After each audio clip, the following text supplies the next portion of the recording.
강의 한 29페이지에 있네요. 29페이지 한번 볼게요. 1시간 반 동안 제가 할 작업은 이 칭의 교리가 왜 중요한지에 대해서 세 가지로 볼 겁니다.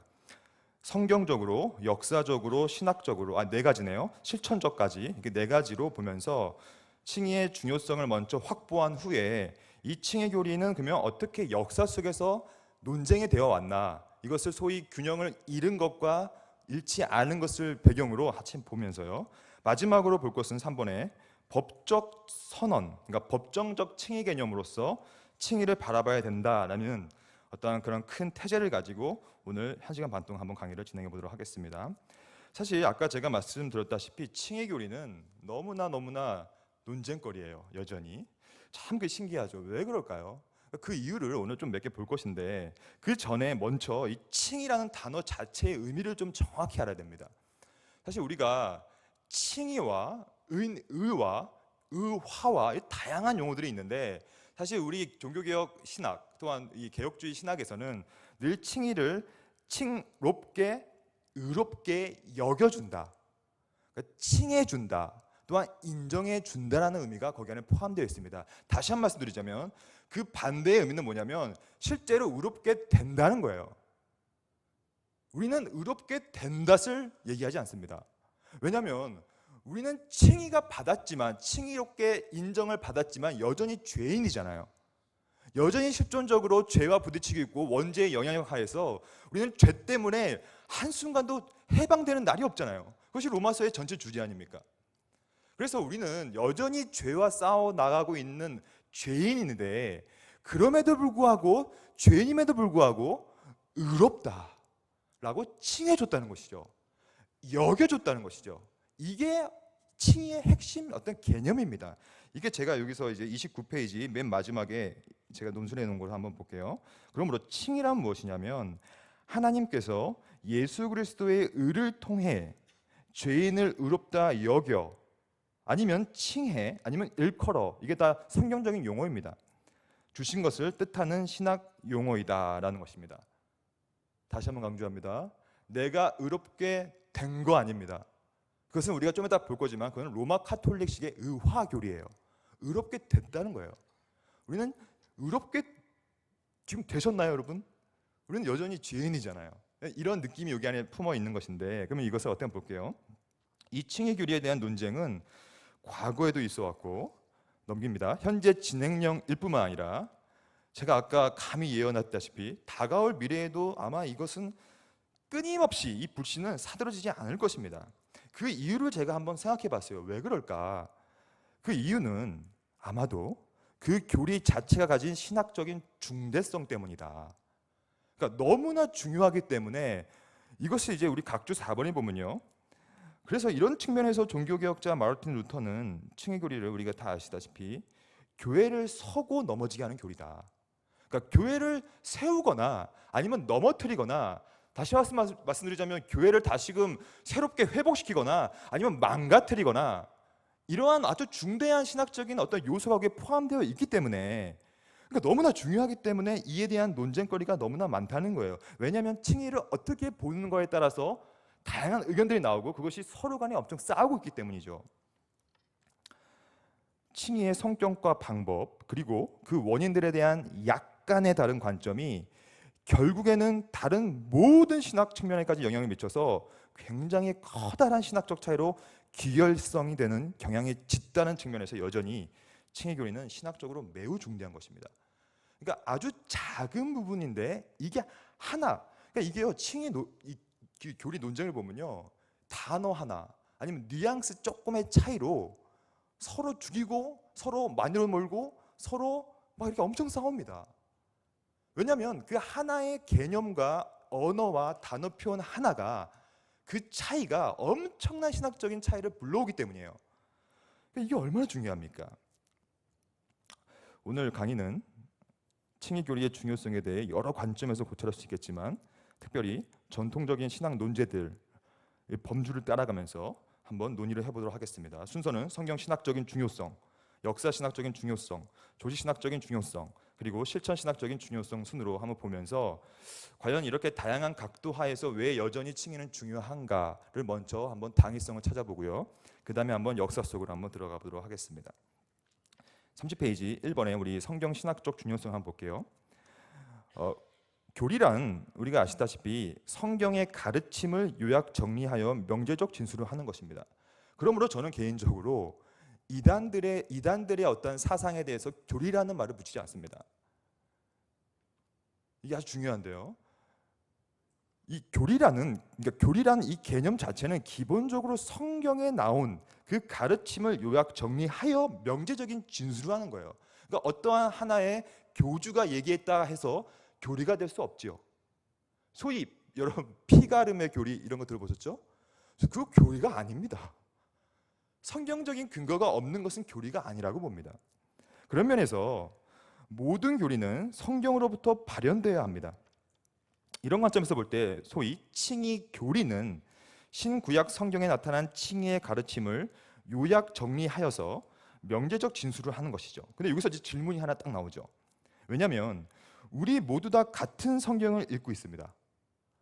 어디나 다 마찬가지죠. 뭐 다른 교단도 그래도 거의 같은 성경을 많이 읽고 있고요. 하지만 좀 뭐 이단들은 좀 다른 걸 읽고 있지만 하지만 크게 통칭해서 보면요, 굉장히 유사한 성경들, 많은 번역본들을 같이 보고 있습니다. 근데 우리의 관심은 사실 개혁주의 아니면 복음주의권 내에서도 왜 이렇게 칭의에 대한 진술이 서로 다를까? 그들은 심지어 같은 성경을 보고 있는데 왜 다른 교리적 진술을 하는가의 문제예요. 즉 같은 성경을 보는 사람들이 왜 자꾸 서로 다른, 이게 다른 것뿐만 아니라 때로는 현저히 다른 칭의 교리를 말하는가의 문제를 한번 생각해 볼 필요가 있습니다. 그 이유는 이 이유가 성경 신학적으로 칭의 교리가 중요한 이유에 결부되어서 표현되어집니다. 보시면 30페이지 중간쯤입니다. 여러 이유들로 그 이유가 이제 있을 수 있겠지만 기본적으로 성경을 어떠한 해석학적 틀 안에서 볼 것인가, 이것도 되게 중요합니다. 그리고 어떠한 해석학적인 도구를 사용해서 볼 것인가, 아니면 요즘에 많이 하고 있는 작업인데 본문을 시대적인 맥락, 뭐 1세기 뭐 유대주의, 헬라 문서 이런 그 가운데서 어떻게 해석할 것인가, 아니면 신구약 통일성 관점에서 어떻게 이해할 것인가, 이러한 다양한 원인들, 이유들로 인해서 같은 성경을 읽고 있는데 너무나 다른 해석의 차이를 보고 있다는 거예요. 그래서 요즘 시대는 사실 어떤 해석법이 최고다 이런 말을 할 수가 없습니다. 수없이 많은 새 관점들, 다양한 새 해석법들이 해석학계를 막 강타하고 있기 때문이에요. 근데 이렇게 새로운 어떠한 신학적인 아니면 성경 해석법들이 기존에 우리가 알고 있었던 전통적인 칭의 교리의 성격을 날카롭게 만들어주기도 하지만 또 그것을 아예 뿌리를 흔들어 버리는 그러한 어떠한 이 주장들도 막, 소위 이건 주장이라보다 도전이죠. 도전들이 막 펼쳐지고 있다는 것이죠. 그러므로 제가 판단하기에 역설적이게도 칭의 교리 때문에 혹은 덕분에 더욱더 성경신학 분야와 해석학 분야가 발전하고 있는 상황이 지금 도래했다고 생각합니다. 사실 그 반대도 있어요. 그러니까 해석학적으로 성경신학적으로 발전되는 그 날카롭게 반영되는 그런 것들이 또 칭의 교리 자체를 또 날카롭게 만들어주고 있습니다. 그게 무슨 말씀입니까? 어떠한 교리사와 아니면 교리의 개념과 성경을 해석하는 방법론들의 차이들을 서로 수없이 많은 유교적 결합 가운데서 점점점 같이 발전되고 있다는 것이죠. 근데 이것은 당연한 일인 동시에 굉장히 고무적인 일입니다. 왜냐하면 성경과 교리는 불가분의 관계이고 그 상호관계는 서로가 서로를 날카롭게 분석하고 평가할 때 비로소 시너지 효과가 발휘되고요. 심지어 더욱더 많은 다양한 설들 가운데서 참된 진리를 찾아가는 물꼬를 드디어 트게 된다는 것이죠. 그런 측면에서 여전히 성경신학 학계도 구약 학계도 신약 학계도 아니면 그 외의 모든 고대 근동학조차도 계속해서 칭의 교리를 물고 늘어지고 있고 서로가 서로를 서로 해석하면서 참된 진리를 찾아가고 있다는 측면에서 저는 이게 얼마나 중요한 교리인가. 저만 이렇게 생각하고 있나요? 저만 지금 흥분하고 있는데 저는 그렇게 생각하고 있거든요. 그런 느낌들이 지금 학계에도 있고 많은 분들이 생각하고 있다는 것이죠. 이게 기본적인 성경신학적인 어떠한 그런 배경 가운데 있는 이 칭의 교리 자체의 중요성을 본다면, 두 번째로 31페이지로 넘어가겠습니다.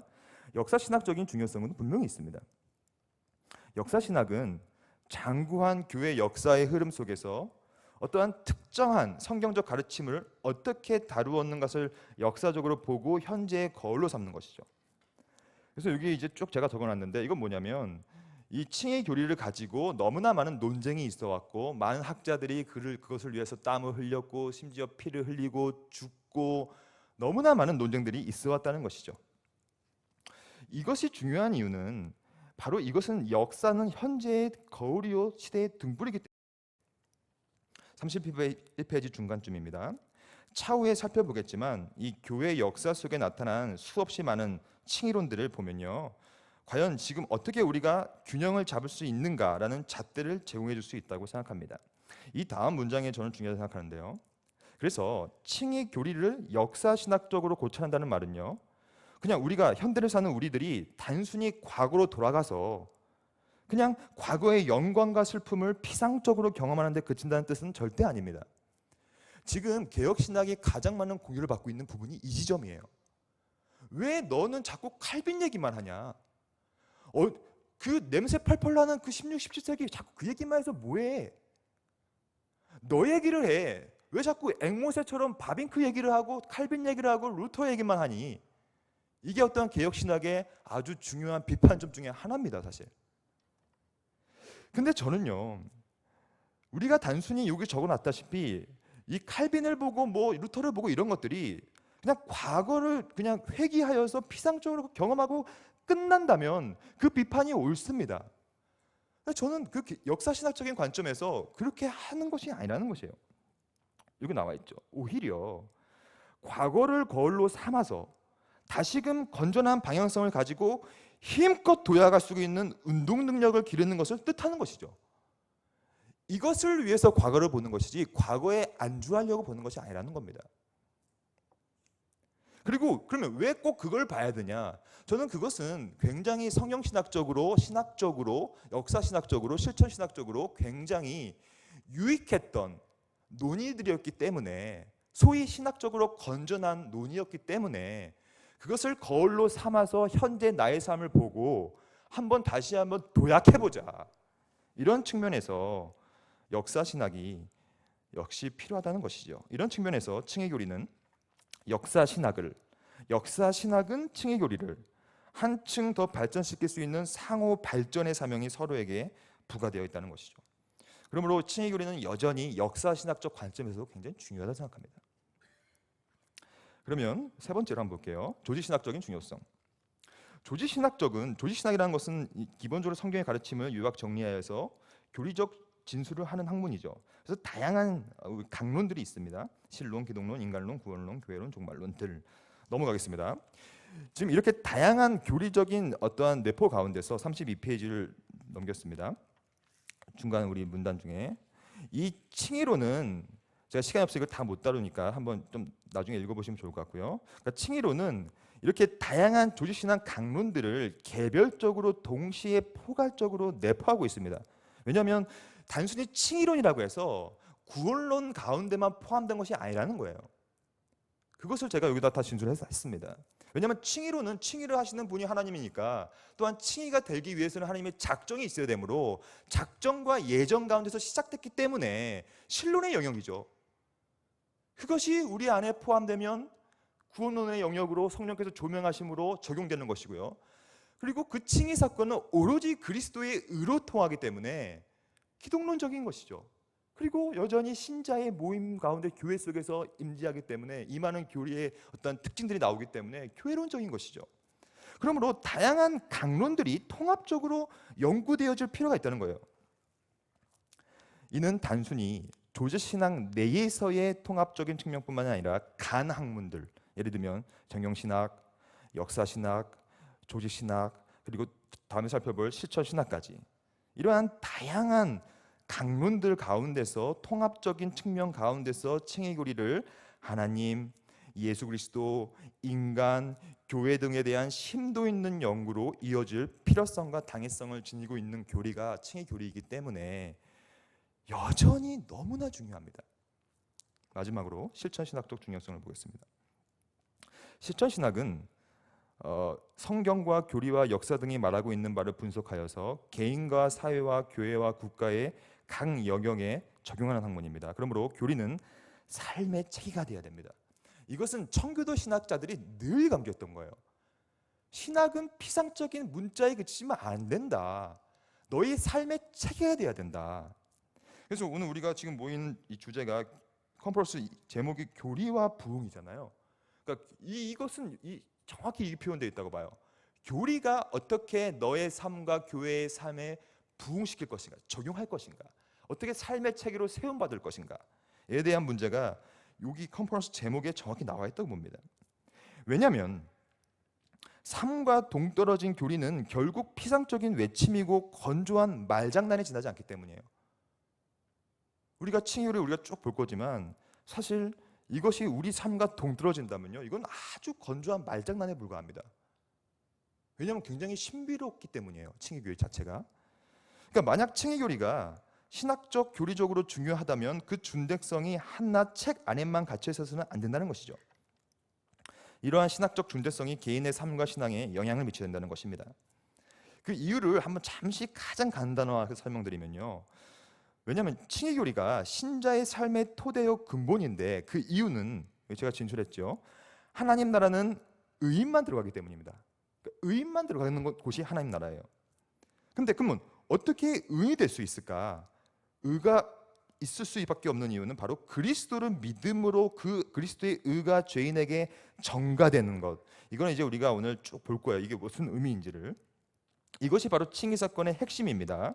그러므로 이러한 의의 전가를 통하여서, 그러니까 내가 하는 것이 아닌 온전히 그리스도의 의의 공로에 힘입어 하는 칭의 교리는 이 성도의 삶의 양태와 태도를 규정할 수밖에 없다는 거예요. 왜냐하면 죄의 삭은 사망이므로 죄인은 반드시 죽을 수밖에 없고 권세 아래, 음부의 권세 아래 거할 수밖에 없지만 드디어 우리는 그리스도의 영광스러운 보좌 앞에, 하나님 보좌 앞에 전가로 인해서 할 수 있다는 것이죠. 33페이지를 보면요. 그래서 33페이지 맨 위쪽입니다. 그러면 이러한 칭의 사건을 실존적으로 깨닫고 경험한 자들이 마땅히 가져야 될 자세는 정말로 감격과 감사와 순종, 사실 그 외에는 없다고 생각합니다. 이게 그 이유가 오늘 좀 볼 거예요. 과연 칭의를 우리가 받음에 있어서, 그러니까 의롭다고 칭함을 받음에 있어서 과연 내가 뭘 하고 있는가, 이것을 잘 고민하고 정확히 깨달은다면 이 칭의 교리의 결론적은 결국에는 너무나 큰 감격이에요. 또한 감사와 순종과 그렇게 살아야 되겠다는 행함과 순종과 성화가 드디어 열매로 나올 수밖에 없는, 이것이 우리가 소위 말하는 칭의와 성화의 불가분성, 이것이 칭의 교리에 나오는 아주 중요한 우리 삶의 체계를 세우는 교리의 아주 중요한 부분이라는 것이죠. 그러므로 칭의 교리는 실천적인 신학적인 토대를 세워감에 있어서도 아주 근본 구조를 이루는 교리적 기조요 주춧돌의 역할을 감당한다라고 제가 한번 기록해 봤습니다. 지금까지 논의를 좀 요약해 보면요, 칭의 교리는 여전히 굉장히 중요하다는 것이죠. 성경 신학적으로도, 또한 역사 신학적으로도, 또 교리 사적으로도, 또한 조직 신학적으로도, 또한 실천 신학적으로도. 여러분, 지금 칭의 교리가 너무 혼란스러운 이유가 뭐냐면요, 지금 너무 칭의와 성화를 그냥 혼합시켜 버리기 때문에. 왜냐하면 이신칭의 교리가 갖고 있는 그 잘못된 오해로 인해서 우리가 믿음으로 그냥 칭의되었으니 막 살아도 구원받는다라는 식으로 나가는 거 아니에요. 잘못된 삶의 양태와 성화의 열매들이 계속해서 드러나고 있기 때문에 이것을 반발하여서 아니다, 이신칭의는 잘못된 것이다, 성화가 중요하다라면서 나가는 거 아니에요. 근데 그러한 우리의 삶의 양태를 보고 교리를 바꾸면 안 되죠. 참된 교리 가운데 우리의 삶의 양태가 바뀌어야죠. 이게 바른 우선순위 아니에요? 그런 측면에서 칭의 교리에 대한 정확한 이해, 이것을 통하여서 그 열매로 실천 신학적으로 이 유익을 얻는 것이지 우리가 뭔가를 함으로 교의 신학과 칭의 교리를 세워나갈 수 없다는 거예요. 원동력이 어디에 있냐는 것이죠. 칭의의 주권, 절대 주권은 어디 있냐는 거예요. 이 문제는 대단히 중요합니다. 제가 지금 말씀드렸던 이 하나님의 역할과 인간의 역할, 이것을 그러면 어떻게 봐야 되는 것인가? 어떤 사람이 이렇게 말합니다. 칭의 교리는 당연히 하나님이 하시는 거지. 그러니까 하나님한테 절대적인 주권을 돌립니다. 맞습니다. 문제는 뭡니까? 지나친 강조를 해버리는 것이죠. 이쪽에 지나친 강조를 해버리니까 하나님 인간의 역할 이 부분은 완전히 제거되거나 무너져가고 있다는 거예요. 또한 이 반대의 논리도 그대로 통용됩니다. 인간의 역할이 강조되면 자연스럽게 이쪽 하나님의 역할이 무시되는 것이죠. 이게 그냥 우리가 교회 역사 속에서 칭의론의 역사가 이런 역사였어요. 하나님의 역할이 강조되거나 인간의 역할이 강조되거나 서로가 서로를 싸우는 구조. 저는 그 모든 것을 불균형적인 칭의론이라고 명하고 싶습니다. 33페이지 우리 3번에 1번 하나님의 주권을 강조한 칭의론 한번 볼게요. 제가 지금까지 설명했던 것은 무엇이냐면 신학과 교리의 역사는 사실 수천 년에 걸쳐서 정말로 다양한 흥망성쇠를 경험했습니다. 그러므로 한두 가지 레토릭을 가지고 설명하기에는 무리가 따르죠. 예를 들면 이거는 신학 교리사 속에 나타난 수없이 많은 도구들이었는데 어떻게 신학 역사를 바라볼 것인가. 어떤 분들은 객관 대 주관이다. 그러니까 객관과 주관의 싸움이다. 아니다. 어떤 분들은 초월과 내재의 싸움이다. 아니다. 어떤 사람들은 초자연과 자연의 싸움이다. 아니다. 그러면서 다양한 레토릭을 가지고 이 전반적인 싸움을 구도화하고 있는 것이죠. 근데 저는 오늘 여러분들과 함께 이러한 레토릭도 중요하지만 또 다른 레토릭, 하나님의 주권과 인간의 역할이라는 측면 가운데서 칭의교리를 바라보고자 한다는 것이죠. 왜냐하면 이러한 대결 구조는 두 개의 거대한 대결의 틀 사이에서 벌어지는 다툼인데, 즉 하나님과 인간이라는 두 주요 주체들 사이의 영역 다툼이요 주권 다툼이라는 거예요. 이러한 이 영역 다툼은요 칭의론 가운데서도 아주 잘 나타나고 있는데 이 핵심은 이겁니다. 이 33페이지 중간쯤에 하나님을 칭의 사건의 결정적인 주체로 볼 것인가 아니면 인간을 결정적 주체로 볼 것인가의 싸움이에요. 근데 이 싸움이 워낙에 치열하다 보니까 문제는 서로 객관성을 상실해 버렸어요. 그래서 서로 양극단으로 치닫는 경향이 굉장히 짙어왔습니다. 그러므로 다양한 불균형적인 칭의론들이 양산되고 말았다는 거예요. 저는 이것을 보면서 이게 너무 안타깝고 참 가슴 아픈 역사예요. 왜냐하면 우리의 이 성경에는 늘 이 칭의라는 것은 하나님의 역할과 또한 주권과 인간의 역할, 이것을 균형 있게 바라보는 진술이 많이 있거든요.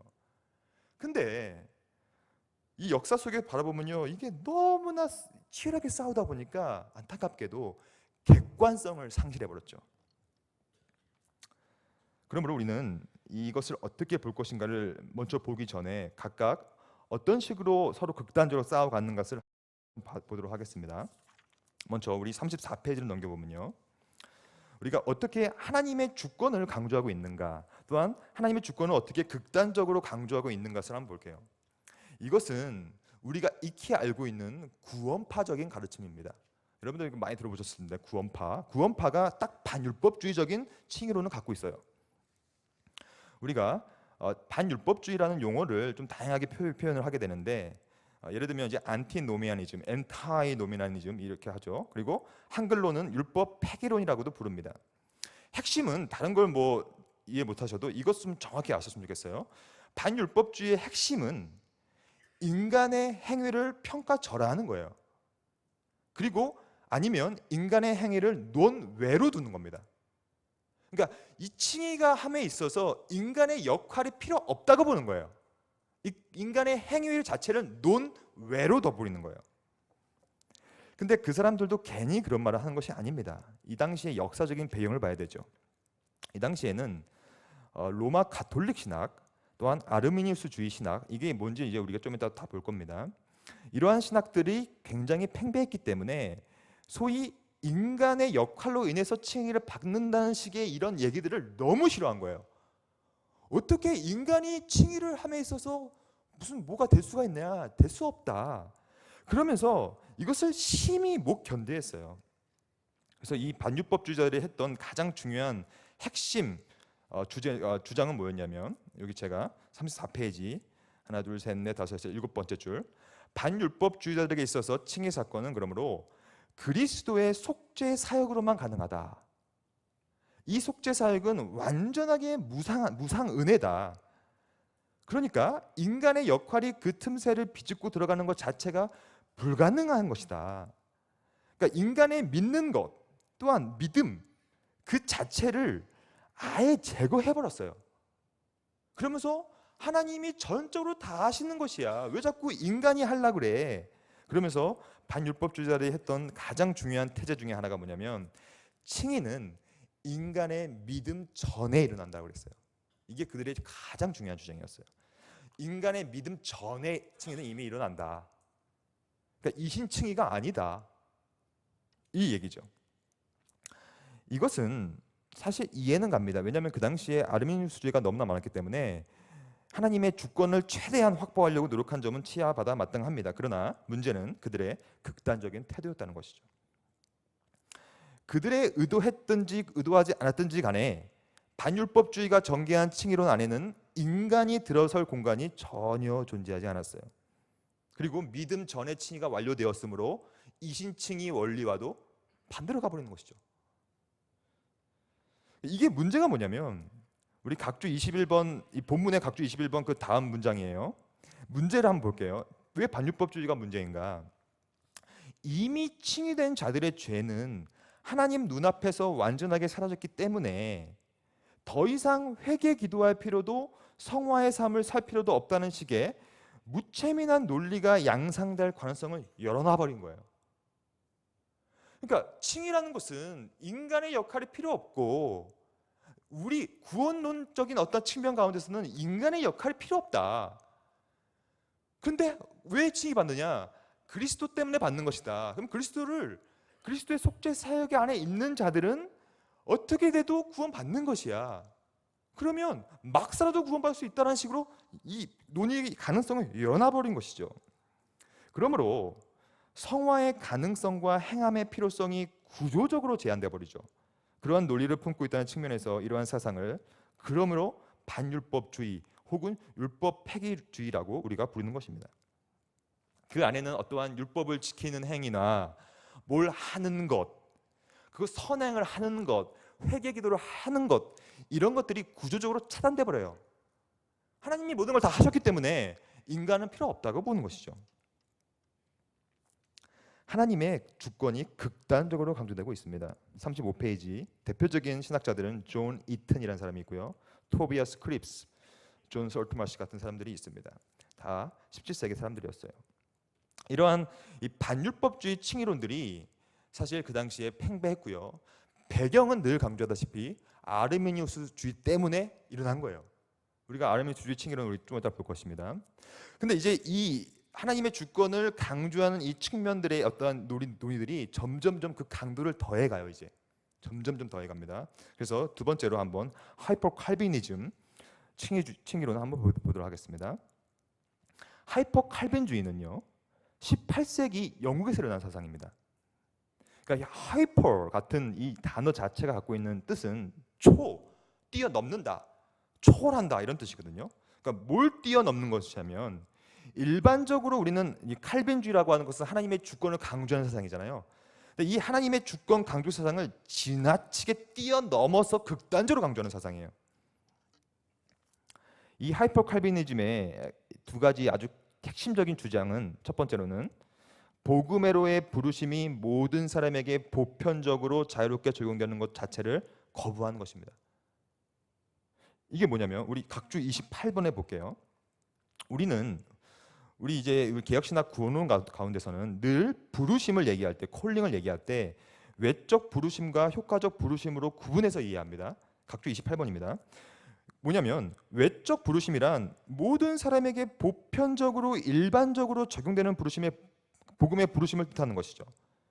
그러니까 이것은 누구나 무차별적으로 쭉 다 임하는 것이죠. 하지만 아무나 그것을 통하여서 구원받지 못합니다. 효과적인 부르심이 있어야 되는 것이죠. 그건 뭐냐면 하나님의 작정과 경륜 가운데서 전적으로 값없는 은혜로 구원받는 자들을 위한 효력 있는 특별한 복음의 부르심을 뜻하는 것이죠. 근데 이 하이퍼 칼비니즘은 기본적으로 복음으로의 부르심, 특히 이 일반적인 보편적인 부르심 자체를 아예 거부해 버립니다. 둘째, 불신자가 복음을 받아들일 때 믿음과 회개가 필요하다는 사실 또한 거부합니다. 왜 거부한 줄 아시겠죠? 왜냐하면 인간의 역할을 제거하려고 했기 때문이에요. 더 극단적으로. 그래서 이런 측면에서 하이퍼 칼비니즘은 구원의 영역 속에서 하나님의 주권을 지나치게 강조하여서 인간의 역할을 아예 배제하는 측면을 보인다는 차원에서 17세기 우리가 아까 봤던 반율법주의의 재판적인 성격을 갖고 있죠. 다시 한번 반율법주의가 더 극단적으로 나타난 것이죠. 근데 이 하이퍼 칼비니즘의 가장 큰 문제는 뭐냐면 칭의를 아예 하나님의 내재적인 행위 안에서 끝났다고 본 것입니다. 이게 무슨 말이냐면 하나님께서는 모든 일을 하시기 전에 작정을 하시잖아요. 작정을 영원전에서 작정을 하시면 그 영원전 작정이 시간 속에서 이루어지는 것이거든요. 그러면 우리 같은 경우에는 개혁신학의 구원론은 하나님께서 우리를 작정하셨잖아요. 택하셨고 그래서 너를 이제 내가 의롭다 함을 내가 줄 거야 라는 작정을 하시면요, 이것이 언제 완료되냐면 하나님의 작정에서 완료되는 것이 아니라 인간이 그것을 믿음으로 수납할 때 그것이 우리는 이신칭의로서 칭의가 완료된다고 봅니다. 근데 이 하이퍼 칼비니즘은 그것이 아니라 하나님께서 작정하셨으면 그걸로 끝난 거예요. 칭의가 완료돼 버린 거예요. 그러면 인간은 아무런 역할을 할 필요가 없는 것이죠. 그것이 바로 오늘 얘기하고 있는 하나님의 내재적 행위 가운데서 칭의가 완료되었다고 보는 거예요. 그러니까 심지어 반율법주의보다 더 극단적으로 간 거예요. 아예 그냥 하나님께서 생각하는 그 가운데서 그냥 끝나버린 거예요. 칭의가, 우리의 칭의가. 넘겨보겠습니다. 36페이지. 이 칭의가 하나님의 내재적 행위에서 완료된다는 의미를 자세히 뜯어보면요, 이것은 신학적으로 너무 큰 문제가 있습니다. 왜냐하면 하나님의 작정과 실행은요, 우리 기본적으로 전통적인 틀이 있는데 아까 제가 설명드렸다시피 하나님께서 영원전에 다 작정하셨으면 그 작정이 시간 속에서 실행되는 것입니다. 이것을 비추어 볼 때 만약 하이퍼 칼빈주의가 말하는 것처럼 만약에 칭의가 하나님의 영원전 내재적 행위에서 완료돼 버린다면 그 칭의는요, 시간 속에서의 실행과는 아무 상관이 없어져 버립니다. 그러므로 하이퍼 칼빈주의가 말하는 칭의 사건은 인간이 지금 살아가고 있는 우리의 현실태, 또한 인간의 존재, 인간의 현 시관, 또한 인간의 현 믿음, 이런 모든 이런 이신칭의에 있어서 중요한 요소들은요, 그냥 하나님의 내재적 생각 속에서 완료되는 그냥 뜬구름 같은 신기루에 불과해버려요. 이 하이퍼 칼비니즘이 우리가 볼 때는 왜 이런 얘기를 했을까라는 의문이 들지만 사실 그렇지 않습니다. 이 당시의 역사 속에서 또다시 아르미니우스주의가 팽배하면서 그것을 반동으로써 너희들은 왜 자꾸 칭의 사건을 네가 하려고 하냐, 인간이 할 수 없는 거야, 그러면서 아예 칭의를 하나님의 머릿속에 가둬버렸어요. 그냥 하나님께서 생각하면요, 그 칭의가 되는 것이야. 그러므로 하나님의 주권은 극단적으로 강조되었지만 인간의 역할과 책임은 동시에 완전하게 제거되어 버렸죠. 그러니까 굉장히 극단적인 사상입니다. 이렇게 극단적이기 때문에 역사 속에서 온전한 의미로서의 하이퍼 칼빈주의를 찾기는 어려워요. 제가 찾아보니까 정말 어렵습니다. 왜냐하면 너무 극단적이니까. 근데 이러한 논리들을 면면에 피고 있어요. 예를 들면 존 스캡이라든지 조셉 허시, 존 브라인 같은 사람들이 있습니다. 여기서 이제 우리가 좀 더 극단적으로 가볼게요. 이제 얼마큼 극단적으로 갈 수가 있는가. 극단적이라는 것은 하나님의 주권을 얼마나 극단적으로 강조하고 있는 것을 보고 있는 거예요. 우리 36페이지 3번에 보면요, 영원 칭의론, 그게 영원 칭의론이에요.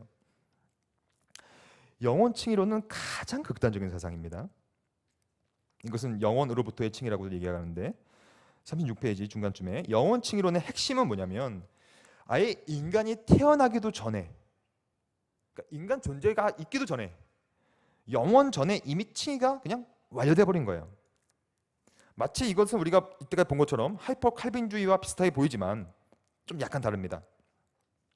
하이퍼 칼빈주의 칭의론은 하나님의 내재적인 행위에서 그의 머릿속에서 칭의가 완료되죠. 그러므로 영원과는 연결시키진 않아요. 물론 연결시키는 사람도 있지만 아예 논리적으로 필연적으로 연결되는 건 아닙니다.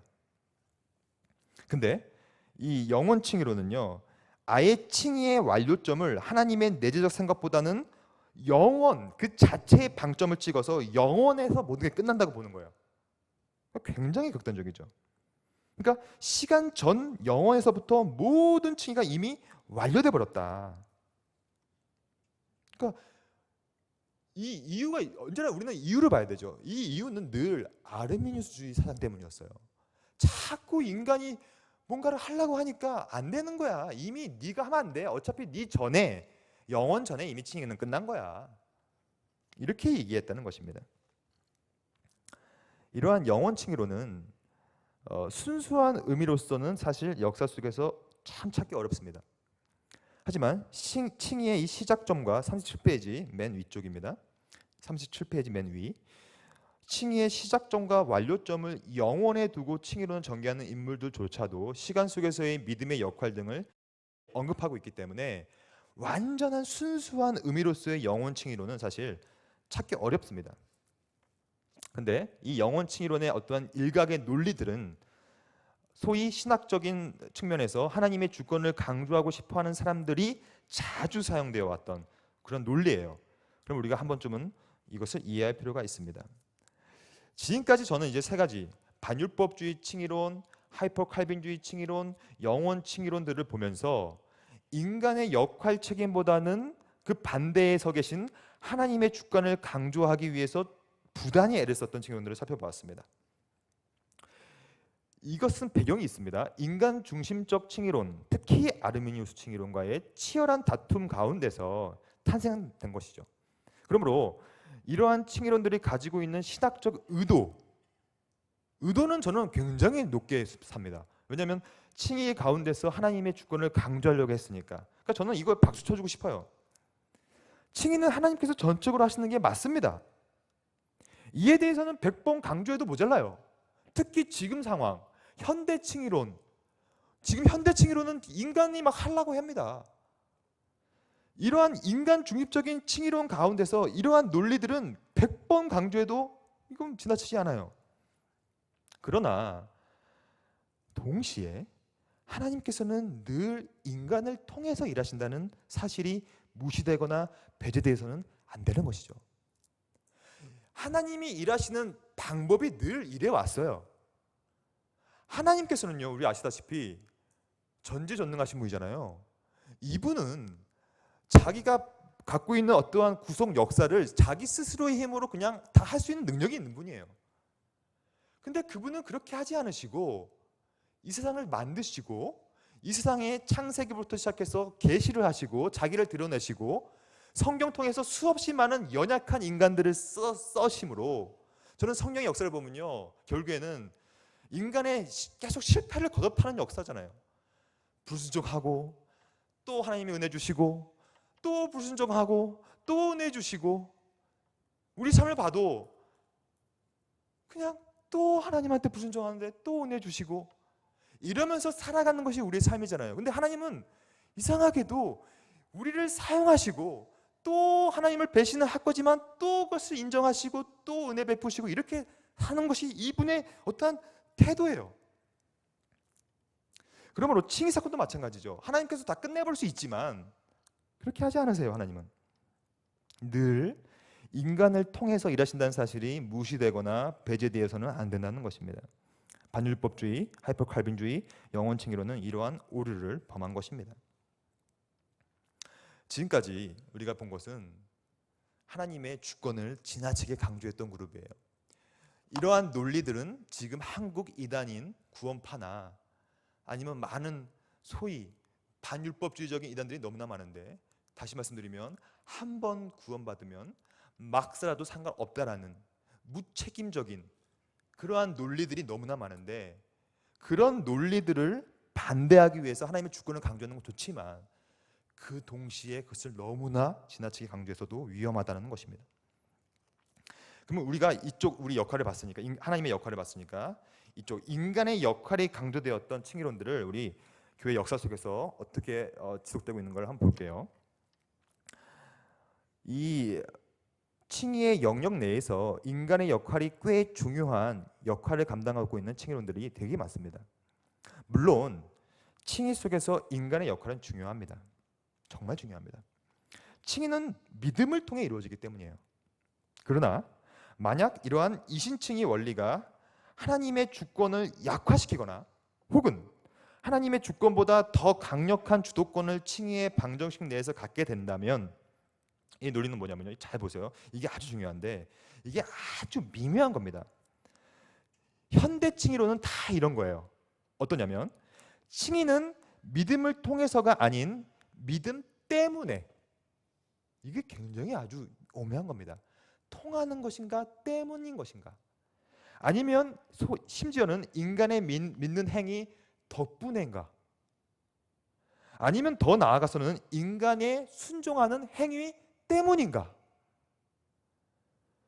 이게 되게 미묘한 것입니다. 이 믿음을 통하는 것인가 때문인 것인가 덕분인 것인가, 아니면 그 믿음 안에 뭐 다른 요소가 섞여 있는 것인가. 아주 교묘한 논리로 인간의 책임과 역할을 강조하고 있는 부분들이 너무나 많이 와요. 이거는 교회 역사 속에서 늘 그래왔어요. 이것이 그대로 지금 재판되고 있어요. 그 시초는 아르메니우스주의 칭의론입니다. 아르메니우스주의는 우리가 다 알고 있다시피 전통적인 개혁신학, 우리 전적 타락, 무조건적 선택, 제한 속죄, 38페이지 넘어갑니다. 불가항력적 은혜, 성도의 견인 등 이러한 소위 5대 교리, 5대 강령들을 완전하게 이제 거부했던 그룹들이죠. 그래서 이에 반해 이제 아르메니우스주의는 부분적인 타락, 조건적인 선택, 또한 보편 속죄, 가항력적 은혜, 구원의 탈락 가능성 등을 대항 논리로 주장하고 있는 것이죠. 제가 뭐 이런 기본적인 진리들을 다 여기서 말씀드리지 않을 거예요. 우리 이 컨퍼런스 온 정도면 우리가 이 정도는 다 완벽하게 숙지하고 있다고 보고요. 우리가 이 기본적인 이 큰 5대 강령의 서로의 대항 논리들은 우리가 다 다시 한번 읽어보시면 좋을 것 같고요. 결국 이 아르미니우스주의 논리 가운데 거하는 인간은 이겁니다. 타락 후에도 자유 선택의 능력이 여전히 생생히 살아있는 인간입니다. 여기서 말하는 자유 선택의 능력이라는 것은 내가 스스로 은혜 없이도 선행을 해갈 수 있다는 능력이에요. 그리고 내가 나의 100% 의지를 가지고 완전하게 하나님을 기쁘시게 할 수 있는 선택을 내가 하나님의 은혜 없이도 할 수 있다는 어떤 그런 아주 자연 선택 그 자체거든요. 그리고 자신의 선택으로 인해서 구원을 받을 수도 혹은 받지 않을 수도 있는, 내가 그 선택을 할 수 있는 능력이 출중한 인간이죠. 또한 자신의 뒷자리를 돌아보고 혹시라도 하나님의 은혜에 반하는 행동을 했다면 이미 받은 구원도 상실할 수 있다고 생각하는 것이 바로 이 아르미니우스주의의 논리 가운데 그렇게 드러날 수밖에 없는 거예요.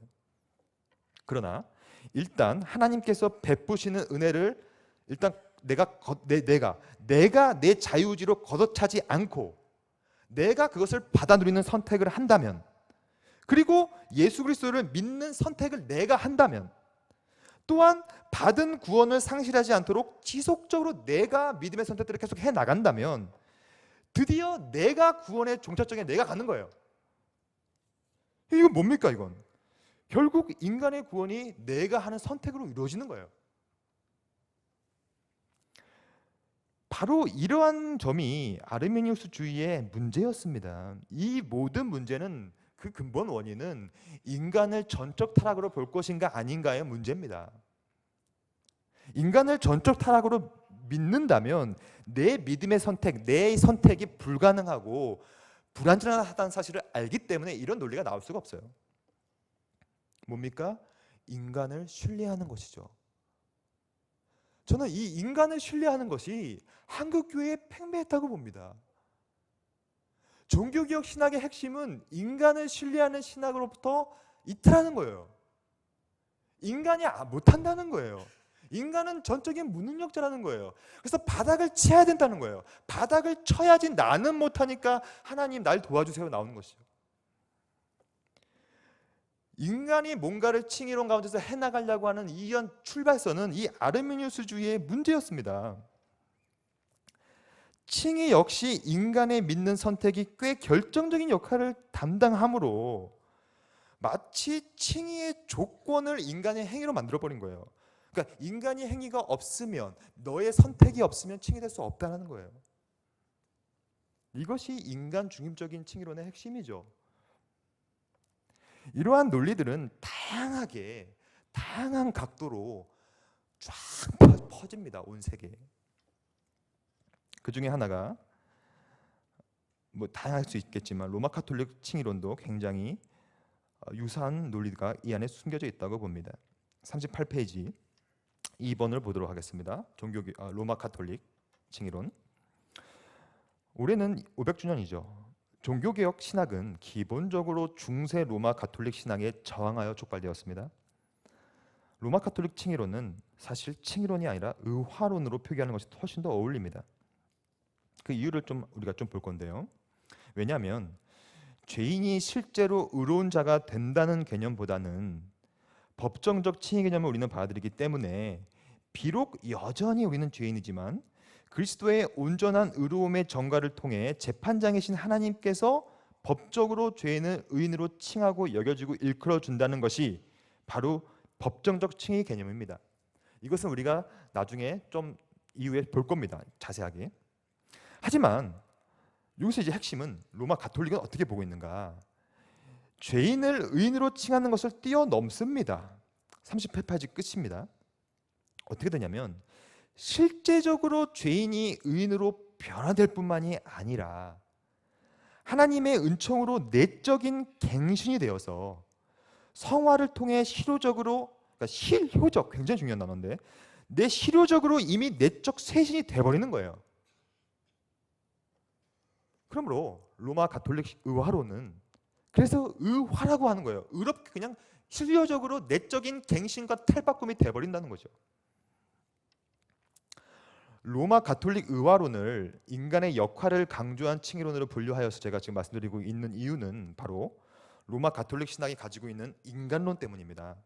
사실 여러분 구원론과 인간론은 굉장히 밀접한 관련이 있어요. 왜냐하면 어떠한 인간이냐에 따라서 어떻게 인간을 바라보느냐에 따라서 구원의 방식 및 어떠한 과정이 결정되기 때문이에요. 인간이 뭔가를 할 수 있으면 하나님의 역할이 줄어드는 것이죠. 인간이 할 수가 없고 무능력하면 하나님이 다 하셔야 되는 것이죠. 이런 차이거든요. 39페이지 우리 이쪽입니다. 앞에서 보았지만 우리 개혁신학 전통에서는 타락 후 인간을 전적 타락한 인간으로 봅니다. 그러나 로마 가톨릭 신학에서는 타락 후 인간을 전적 타락한 인간이라기보다는 그냥 단순히 부분적으로 박탈당한 인간이다. 그럼 뭘 박탈당했는가? 처음에 하나님께서 사람을 창조하셨을 때 두 가지로 만들었어요. 처음에는 자연적인 의로 이 사람을 충만하게 만들었다는 것이죠. 그래서 자연적인 의를 주신 거예요, 인간한테. 동시에 뭘 또 주셨냐면 초자연적인 선물을 주신 것이죠. 두 가지를 주셨다는 거예요. 그래서 이 자연적인 의는 우리가 갖고 있는 이성, 지성이 거기 안에 포함되어 있습니다. 근데 우리의 이성과 지성으로는 매일매일 올라오는 우리의 육정, 욕정, 분노, 탐욕, 정욕, 죄, 우리의 원죄의 영향력을 제어하기 힘들기 때문에 우리를 불쌍히 여겨 하나님께서 초자연적인 선물을 우리한테 주신 거예요. 너희가 저 죄의 모습을 그걸로 가지고 제어해 나가라. 그래서 이것은 의에 더해서 또 하나 선물을 줬기 때문에 이것을 덧붙여진 선물이라고 부르죠. 핵심은 이겁니다. 로마 가톨릭 신학에서는 바로 이 덧붙여진 선물이 타락 후에 이것만 박탈당한 거예요. 그러면 여전히 뭐가 남아 있습니까? 우리의 자연적인 의는 여전히 남아 있는 거예요. 그래서 이 자연적인 의는 이 타락의 영향을 받지 않은 여전히 내가 원래 갖고 있었던 게 때문에 이것을 여지없이 쓸 수 있습니다. 칭의론에서도 마찬가지예요. 의화, 칭의를 위해서 인간은 이 자연적인 의를 사용해야 한다고 이미 명시되어 있어요. 39페이지 중간. 그러므로 로마 가톨릭 의화론에서는 의롭게 되기 위해서는요, 인간이 이러한 자연적인 의를 사용하여서 미리 내가 준비를 해야 되는 거예요. 미리 준비하지 않으면 칭의가 될 수 없습니다. 이것을 아주 유명한 교리인데 이것을 선행준비교리라고 합니다. 선행준비는 무엇이냐면 미리 내가 먼저 의지를 준비하는 거예요. 왜 의지 준비할 수 있나? 자연적인 의가 있기 때문이에요, 여전히. 그리고 성향을 갖춰야 돼요. 그러니까 내가 먼저 내 마음밭을 이렇게 아주 아름답게 가꾸지 않으면요, 은총이 와도 받을 수가 없는 거예요.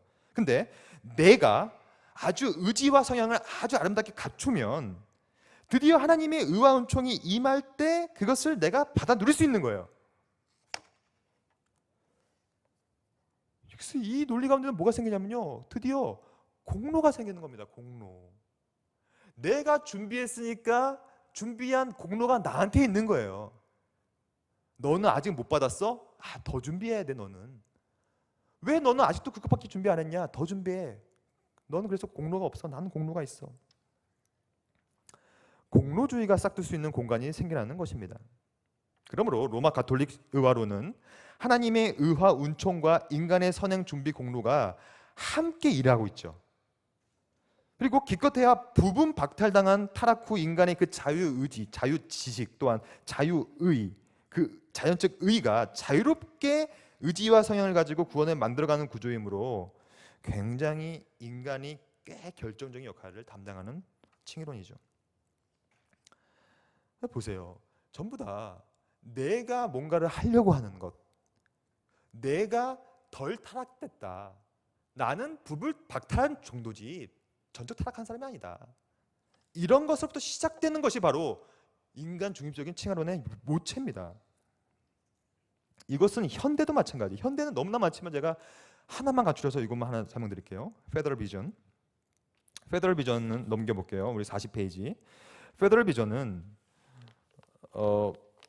노멀 셰퍼드라는 어떠한 그 우리 웨스트민스터 신학 교수였는데, 미국 필라델피아에 있는 그분이 이제 잘못된 어떠한 이제 논리를 펴나갔죠. 그것이 바로 우리가 지금 다루고 있는 인간 중립적인 논의였죠. 그래서 셰퍼디즘이라고 하는데, 이건 어떤 것이냐면 40페이지 중간에 보면요, 셰퍼드는 2000년에 은혜의 부르심이라는 책을 출간합니다. 거기서 뭐라고 적었냐면 이렇게 적었어요. 믿음, 잘 보세요. 어떤 논리가 있는지. 믿음, 회개, 순종, 인내는 새 언약의 복을 향유하기 위해 필수 불가결한 조건이다라고 했어요. 그럼 이게 문제라고 보이세요? 문제가 아니라고 보이세요? 여러분 피곤하세요? 이게 우리 제가 이때까지 요만큼 정도 했으면 이걸 딱 읽으시면 이게 문제인지 아닌지를 우리가 한번 또 파악해 봐야 됩니다. 자, 한번 다시 읽어볼게요. 이 셰퍼드의 말이 맞나 틀리나? 믿음, 회개, 순종, 인내는 새 언약의 복을 향유하기 위해 필수 불가결한 조건이다. 이것이 문제입니까? 문제가 아닙니까? 왜 문제입니까? 대답해 주셔서 감사해요. 네. 왜 문제죠 이게? 네, 믿음과 회개와 순종과 인내는 인간이 하는 것인데, 그 인간이 하는 행위가 우리가 복을 받기 위해, 또한 구원받기 위해, 또한 칭의받기 위해 필요한 조건이다. 다시 말씀드리면 인간의 행위가 구원의 근거다라는 것이 논리가 숨겨져 있기 때문이에요.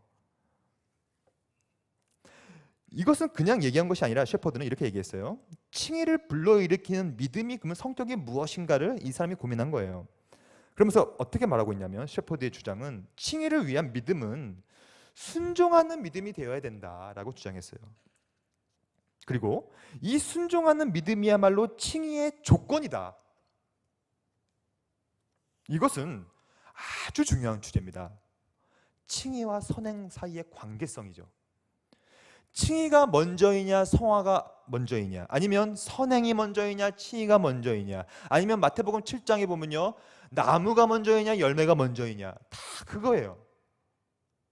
이것이 곧 칭의론의 아주 중요한 핵심 주제죠.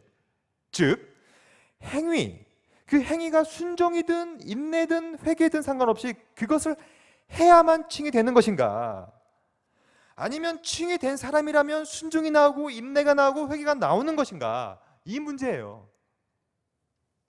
셰퍼드는 전자를 받아들인 것입니다. 믿어야지 칭이 된다. 이거 맞는데 그 믿음은 어떤 믿음이냐? 순종이 포함된 믿음이다. 회개가 포함된 믿음이다. 이 논리는 그러므로 인간의 순종하는 믿음을 통해, 이것은 곧 순종하는 믿음 때문인데, 죄인이 의롭게 되는 칭의 사건이 드디어 이것을 통하여서 성취된다고 보는 것입니다. 곧 인간의 순종하는 행위가 칭의의 방정식에서 조건이 되어버리는 거예요. 그래서 인간이 결정적인 역할을 그냥 감당해버리죠. 왜냐하면 조건이라는 것은 근거잖아요. 그게 없으면 안 되는 것이잖아요. 이것이 바로 셰퍼드즘의 문제였습니다. 이 셰퍼드즘의 문제는 단순히 이 2000년 이 초반 이때의 문제가 아니에요. 지금도 이러한 논리들을 너무나 많이 갖고 있어요. 행함을 강조하다 보면 자연스럽게 이렇게 갑니다. 내가 행해야지, 뭘 해야지. 저는요, 교회에서 저도 사역을 하고 있는데 아주 오랜 동안 신앙생활 하신 분들은요, 대부분이 이러한 믿음을 갖고 있으세요. 내가 새벽 기도를 계속 하는 건 너무 좋죠. 근데 그게 자칫 잘못하면 율법주의 됩니다. 그리고 자칫 잘못하면요, 그것이 자기 의를 쌓는 아주 중요한 도구로 삼아집니다. 헌금도 마찬가지죠. 봉사가 더 그렇죠. 봉사자들 교회 내에서 자기 의가 얼마나 많은지 몰라요. 내가 봉사했으므로 하나님이 날 어여삐 보시겠지. 성경에는요, 단 한순간도 우리가 뭘 했기 때문에 하나님께서 기뻐한다 이런 것보다는 중심을 보신다, 믿음으로서만 하나님께서 기뻐하신다라고 적혀 있잖아요. 우리는 바른 믿음을 가질 때 나타날 수밖에 없는 그런 순종의 행위와 성화의 열매들이, 그게 바른 우선순위의 관계지, 우리가 뭘 함으로 이게 될 수가 없다는 것이죠. 왜 안 되냐면 그 인간이 전적 타락한 인간이 뭘 합니까?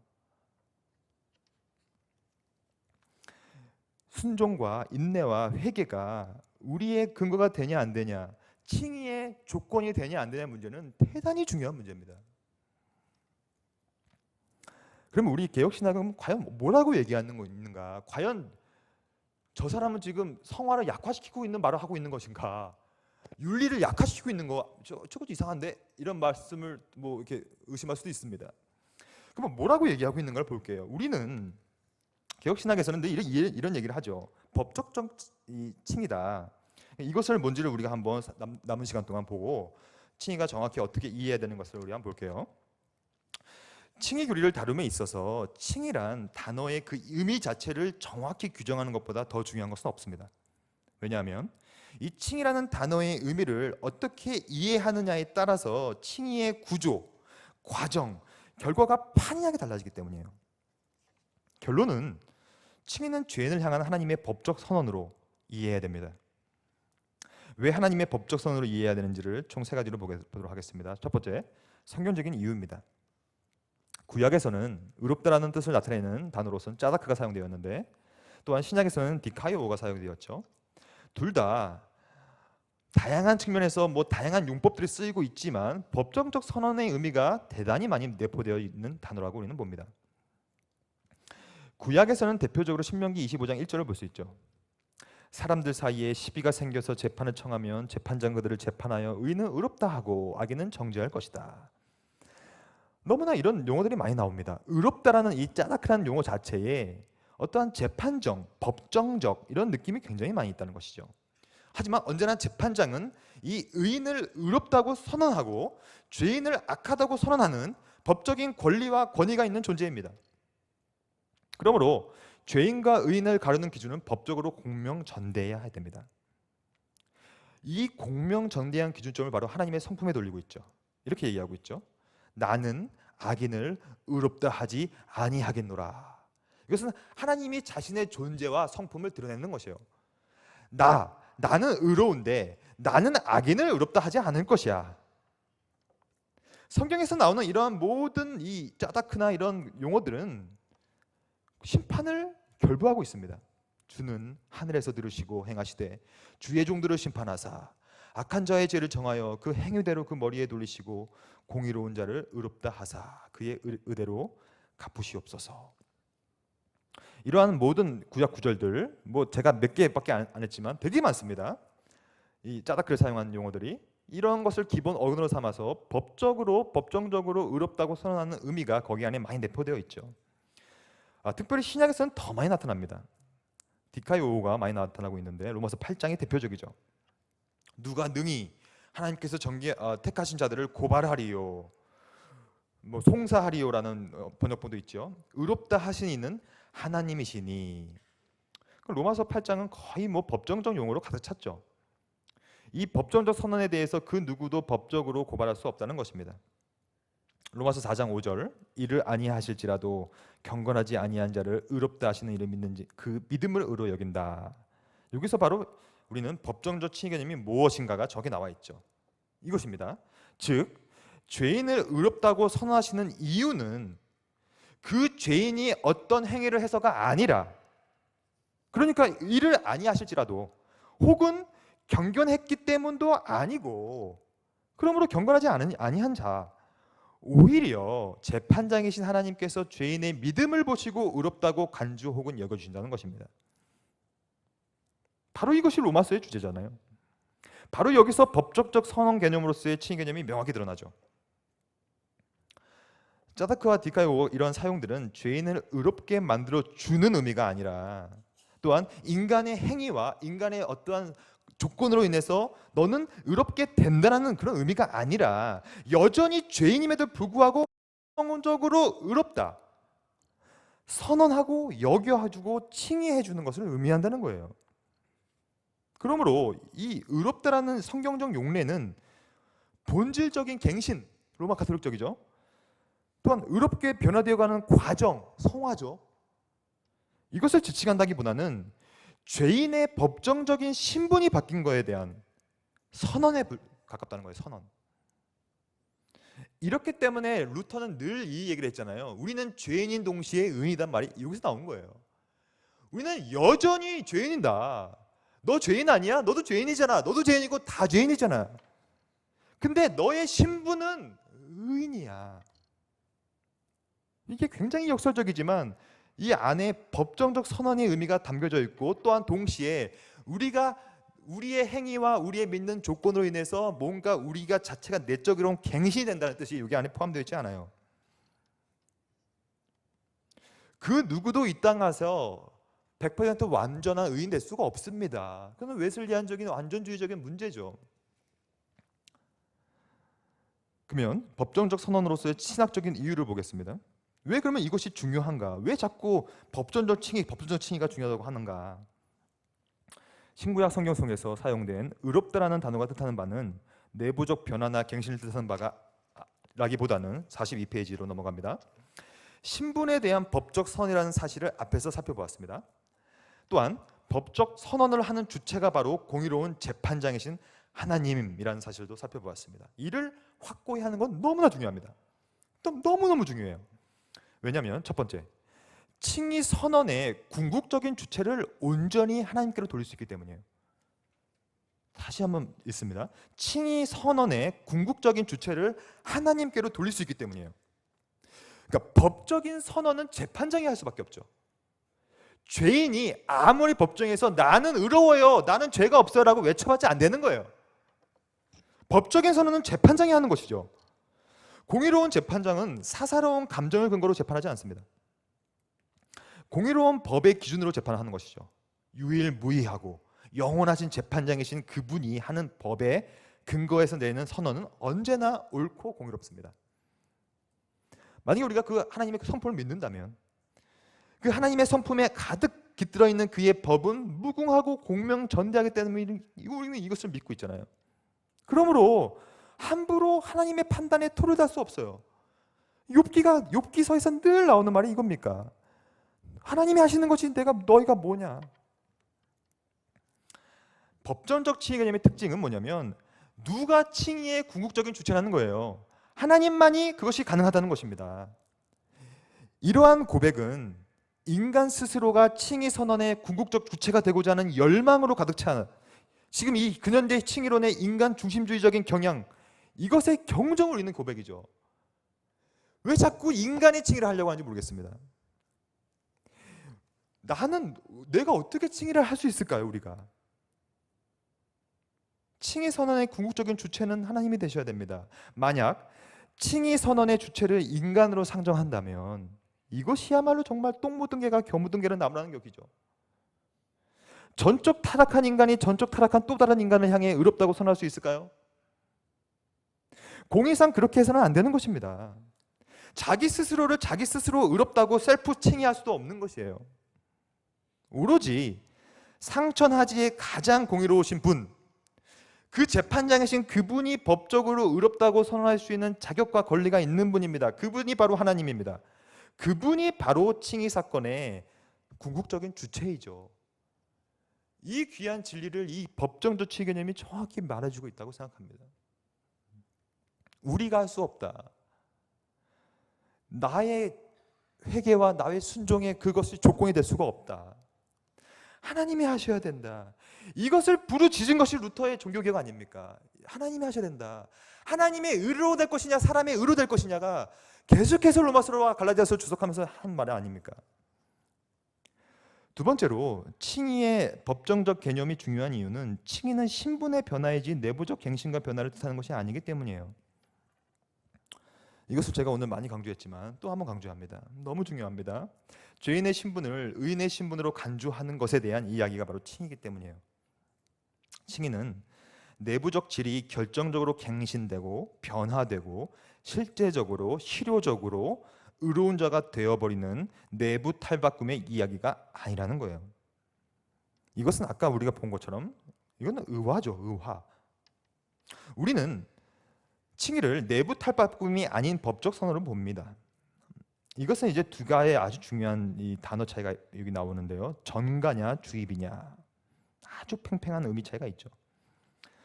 전가란 죄인 밖에 존재하는 낯선 의가, 이건 이건 루터의 용어죠. 낯선 의가 죄인에게 신비적으로 넘어오는 것을 지칭하는데 그러므로 전가되는 것인데, 이 낯선 의는 우리 안에서는 절대로 발견할 수 없습니다.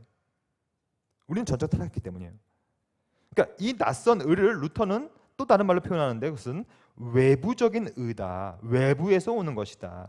이것은 오로지 예수 그리스도의 의다. 이것이 전가입니다. 칭의는 내부로부터 발현되는 것이 아니에요. 온전히 외부로부터 완전하게 낯선 것이 우리한테 주입되는 것이 전가되는 거예요. 주입은 함부로 써서 안 되는 용어예요. 우리가 그 이유를 볼 거예요. 반면 주입이라는 용어는 하나님의 의가 은총이라는 형태로 죄인에게 직접적으로 주입되는 것을 뜻하는 것입니다. 마치 주사를 맞듯이 하나님의 의의 은총이 신자에게 쭉쭉쭉 주입되는 거예요. 신자의 영적인 본질과 도덕적인 본질이 그러므로 직접적으로 주사바늘이 뚫고 들어와서 약효가 퍼지는 것처럼 우리 안에 퍼지고 있는 거예요. 실제적인 변화와 갱신을 막 일으키고 있는 것이죠. 이러한 주입 개념은 바로 위에서 우리가 봤던 칭의 선언의 궁극적 주체를 누구로 볼 것인가와 아주 밀접한 관계를 맺으며 수없이 많은 문제를 양산해냈습니다. 왜냐하면 이 주입 교리가 가능하기 위해서는요, 즉 하나님의 의의 은총이 신자에게 주입되기 위해서는요, 신자가 우리가 미리 마음의 성향과 의지의 뜻을 내부적으로 준비해야 되기 때문이에요. 준비하지 않으면 주입이 없습니다. 그러므로 인간의 선행 준비 없이는 주입도 없는 거예요. 결국 칭의 선언의 유일무이한 궁극적 주체가 하나님 외에 또 다른 존재가 필요하게 돼버립니다. 이래서 세미펠라기아라고 말하는 거예요. 이러한 로마 가톨릭 논리는 칭의를 법적 선으로 파악한 종교개혁 신학과 극렬하게 논쟁해온 대척점이었어요. 외부로부터 오는가 내부로부터 오는가, 그리스도의 낯선으로부터 우리가 칭의되는가, 나의 아주 원래부터 갖고 있었던 나의 자연적 의, 원래부터 늘 친해왔던 나의 의로서 칭의되는가.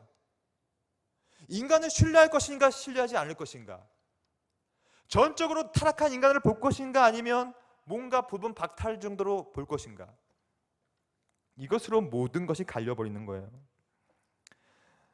은혜로 구원받을 것인가 믿음으로 구원받을 것인가 아니면 내가 뭔가 좀 할 것인가, 이 문제입니다. 그러므로 이 법정적 칭의 개념은 칭의의 궁극적 주체와 또한 그 자체의 신분의 변화에 대한 이야기를 얘기해주고 있기 때문에 너무나도 중요하고 아주 필요한 어떠한 교리죠. 그러면 실천적인 이유를 좀 볼게요. 이 칭의를 법적 선으로 이해하는 견해를 거꾸롭게 생각하는 진영이 되게 많습니다. 현대 칭의론도 다 마찬가지예요. 이 칭의를 법정적 선으로 보는 것을 이제 드디어 중단해야 된다라고 지금 주장하고 있습니다. 더 이상 이렇게 보면 안 된다고 보는 거예요.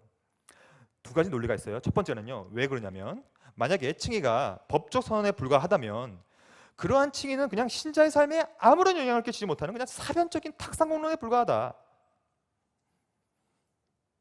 두 번째, 만약 칭의가 법적 선언 정도에 그치고 만다면 점점점 의롭게 되기 위해 노력하는 삶을 살아야 하는 신자의 삶의 태도에 부정적인 역할을 초래하기 때문에 칭의는 법정적 선언으로 보면 안 돼. 거기 안에 성화와 윤리와 순종과 회개 이런 것들이 다 포함돼야 돼. 그러나 이러한 논리는요, 법적 선언으로서의 칭의 사건을 제대로 이해하지 못한 발로로 생겨난 아주 얕은 논리죠. 법적 선언으로서의 칭의 사건은 절대로 탁상 공론의 공허한 교리로 그 생명선이 끝나지 않습니다. 오히려 법적 선언으로서의 칭의 교리는 신자의 삶이 어때야 하는지에 대한 구체적인 행동 지침 내려주고 있는 매우 실천적인 교리죠.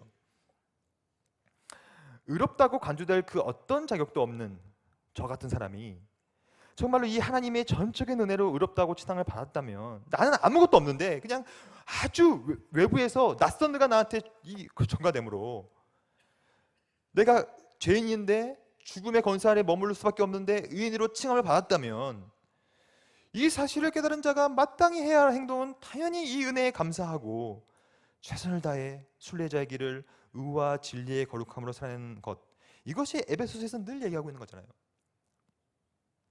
이것이 성경이 우리한테 일관되게 가르치는 바고 지속적으로 요구하는 바지, 너희는 법적적 선으로 칭의 받았으니 이제 막 살아도 된다거나 성화는 필요하지 않다거나 이런 논리가 여기에 싹틀 수가 없다는 거예요.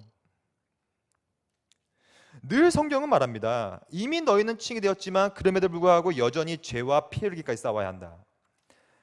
그리스도의 속죄 사역으로 인해 우리의 죄책은 남김없이 해결되었고 44페이지, 이로 인해 더 이상 죄인이 아니라 의인으로 신분이 바뀐 것에 대한 법적인 선언을 하나님으로부터 받았지만 여전히 우리는 죄성의 유혹에 빠져 살아가고 있죠. 여전히 이 죄의 문제가 너무 심각하잖아요.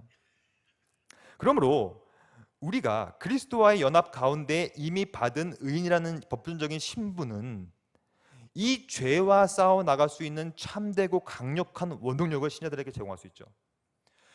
이 청소년 이 친구들을 얘기를 해보면요, 굉장히 패배주의에 빠져 있습니다.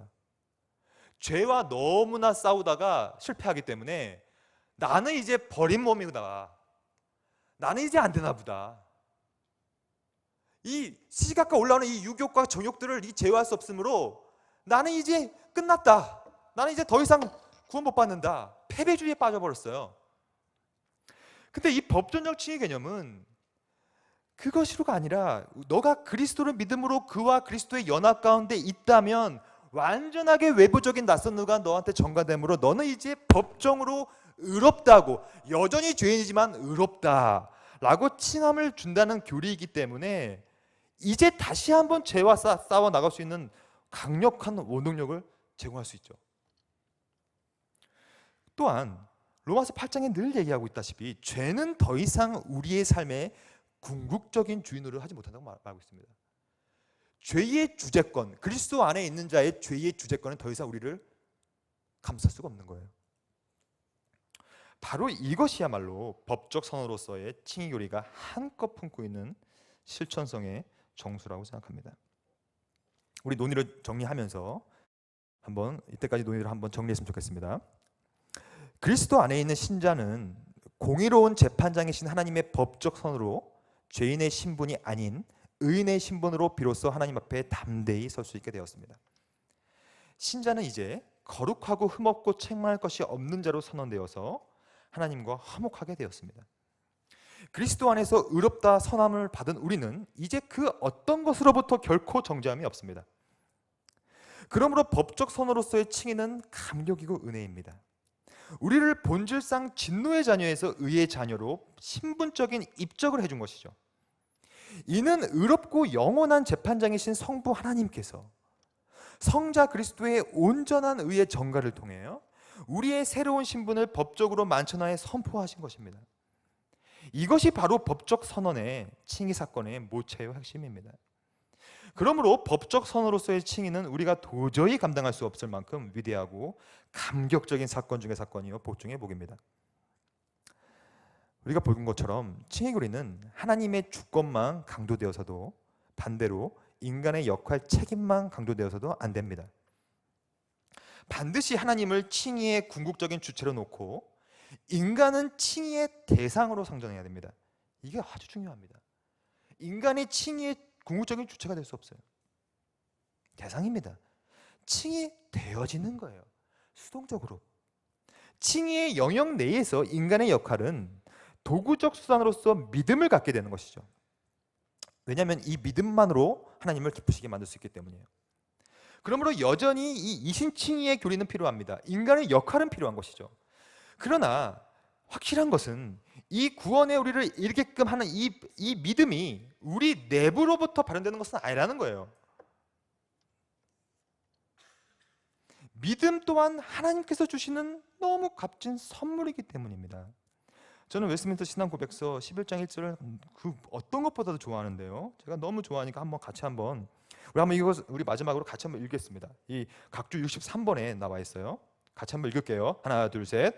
하나님께서는 효력 있게 부르신 자들을 또한 값없이 의롭다 하시되 그들 속에 의를 부어 넣으심은 아니고 그들의 죄를 사하시며 그들 자신을 의롭게 여기시고 받아들이심으로이며 그들 안에 이루어진 혹은 그들의 의에 행해진 어떤 것 때문이 아니고 오직 그리스도 때문이며 믿음 자체 즉 믿는 행위나 다른 어떠한 복음적 순종을 그들의 의로 그들에게 전가시킴으로써가 아니고 그들이 믿음으로 그리스도와 그의 의를 받아들이고 의지할 때 그의 순종과 만족을 그들에게 전가시킴으로써인데 그 믿음도 그들 자신에게서 난 것이 아니고 하나님의 선물이다. 제가 지금까지 했던 모든 진리가 여기 다 포함되어 있어요. 처음에 하나님께서는 칭의의 궁극적 주체이죠. 인간이 아니라는 거예요. 하나님께서 효력 있게 부르신 자. 근데 그들 속에 의를 불어넣으심이 아니며 주입이 아니에요. 그들의 죄를 사하시며 그들 자신을 의롭게 여기신다. 의화가 아니라 칭의하는 것인데 그들 안에 이루어진 그들 때문에 어떠한 것도 아니며 내 내부적으로 뭐가 되는 것이 아니라는 거예요. 오직 낯선 의 그리스도 때문인데 동시에 믿는 자체, 믿는 행위, 복음적 순종 이런 것이 아니라는 거예요. 셰퍼드십 이런 거 아니라는 거예요. 믿음으로 그리스도와 그의 의를 받아들이고 의지하는 것이 중요한데 하지만 내가 믿는 이 믿음도 나 스스로 해서 난 것이 아니라 하나님의 선물이다. 44페이지 맨 마지막입니다. 하나님과 인간 사이에서 균형이 틀어진 칭의로는 온갖 종류의 이신칭의 아류들을 만들어낼 뿐이에요. 지금이 그래요. 지금 현대 칭의로는요 이신칭의 아류들입니다. 믿음을 교묘하게 뭔가를 첨가시키거나 칭의와 섞거나 아니면 윤리와 섞거나 믿음을 얘기하는 것 같은데 아니게 말씀하는 것들이 너무나 많아요. 그러므로 그러한 아류들에 휩쓸리지 않기 위해서는 균형 잡힌 칭의론의 이해는 여전히 중요하고 여전히 필수적이라고 생각하기 때문에 저는 오늘 여러분들과 함께 이 귀한 주제를 한번 다루어 보았습니다. 제가 일부러 10분을 먼저 끝냈어요. 질문을 좀 받고 싶어서 혹시 질문 있으면 먼저 질문하시고 좀 이해가 안 가시는 부분이나 아니면 또 같이 또 나누고 싶은 부분이 있으시면 혹시 질문 있으시면 자유롭게 질문을 하라고 하면 모든 사람들이 다 고개를 숙입니다. 어디나 마찬가지예요. 그래서 가능하면 고개를 숙이지 마시고, 우리가 이 칭의교리 평소에 궁금했던 것이나 아니면 우리 오늘 강의를 들으시면서도 궁금한 점들이 있으셨다면 혹시 있으세요? 용기 있게? 제가 물 한 잔 마시면서 네. 네. 네. 네. 칭의 역할에서 인간의 역할은 단적인 말씀을 드리면 믿음입니다. 믿음인데 그 믿음이 어떤 믿음인지가 중요한데, 그 믿음은 인간의 행위가 결부된 믿음이 아니고, 그리고 인간의 어떠한 하나님의 의의 은총이 주입됨으로 인해서 발현되는 믿음도 아니며, 또한 인간의 순종과 윤리적인 어떠한 것으로 인해서 발현되는 것이 아니며, 그럼 무엇이냐? 그것은 오로지 도구적 수단으로서만 사용되는 믿음이다. 요게까지가 모든 개혁신화의 구원론에서 강조했던 바예요. 이게 그러니까 이 소위 사실 도구적인 수단으로서의 믿음이라는 말 자체가 어찌 보면 그게 뭐냐라고 할 수 있지만, 다양한 다른 원인들, 예를 들면 칭의의 공로적인 원인, 유효적인 원인, 형상적인 원인, 아니면 뭐 진료적 원인, 다양한 원인들이 아니라 믿음이라는 것은, 믿음은 오히려 수단과 도구에 불과하다 그러면서, 그럼 칼빈이 뭐라고 얘기했냐면, 그러므로 믿음의 도구적 수단이라는 것은 결국에는 그릇이다. 그러니까 그릇이란 말을 썼어요, 분명히 칼빈은. 그래서 그릇은 온전히 하나님이 주시는 칭의의 선물을 받아 누리는 도구에 불과한 건데, 이 도구가 없으면 이 하나님의 은혜를 받지 못하는 거예요. 그러니까 도구적인 수단으로 믿음이 필요하다는 것이죠. 그러니까 이 정도까지만 얘기합니다. 왜냐하면 너무나 다른 얘기들이 너무나 많았기 때문이에요. 믿음을 뭔가로 결부시키려고 하고 뭔가를 하려고 하고. 그래서 하여튼 도구적인 수단과 도구적인 원인으로서의 믿음이 인간의 책임과 역할이다 까지만 하고 깔끔하게 맞췄어요, 모든. 그래서 그 외의 논리들은 뭐 그러면 그건 도대체 그럼 정확히 뭐야 그게? 그럼 다시 한번 그 도구적 믿음에 불과해, 이렇게까지밖에 말할 수 없는 이유가, 우리가 자칫 잘못 또 얘기를 해보면요, 마치 뭐가 또 첨가되는 믿음이 생겨버려요. 그래서 어떻게든 순수하게 도구적인 믿음인데, 그럼에도 불구하고 웨스민스터 신앙고백서 11장 1절에 그것도 하나님의 선물이란 거예요. 그러니까 구원은, 칭의는 전적으로 하나님께서 하시는 건 확실한데, 믿음조차도 주님이 주시는 거니까, 그럼에도 불구하고 인간의 믿음, 또한 믿음을 통하여서 의에 이른다는 말이 성경에 너무 많이 나와 있기 때문에 믿음이 확실히 필요한데, 이 믿음은 뭐냐라는 성격을 규정할 때 도구적 원인 수단 정도로 우리는 이해하게 합니다. 그렇게 이해해 줬으면 좋을 것 같아요. 네. 네.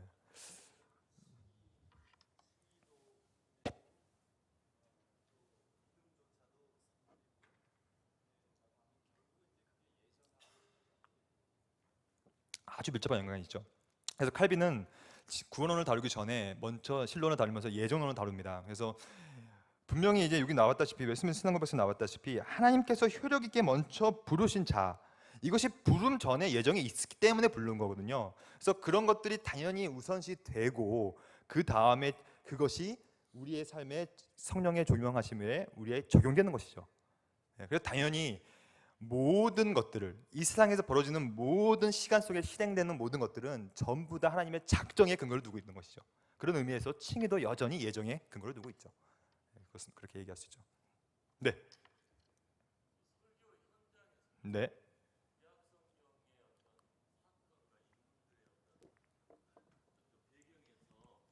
칭이라는 내용을 네. 칭이라는 어떤 관점을 가지고 접근했을 때 어떻게 보면 균형이지 않습니까? 네. 균형. 근데 까딱 잘못하면 한쪽으로만 치우쳐 버리고 또 한쪽으로 인간적인 부분만 가지고 또 너무 강조할 수도 있고, 네. 그러면서 하나님 쪽으로 몰아가게 되면은 우리가 지금 여기서 논의하는 그런 어떤 폐당이 나올 수도 네, 있을 그렇죠. 텐데, 우리 교수님께서 어떻게 보면 설교자가 준비하실 때 균형의 추, 네. 어떤 부분에서 이 부분에서는 여기서 내가 이쪽으로 치우친다, 네. 이쪽으로 치우친다, 네.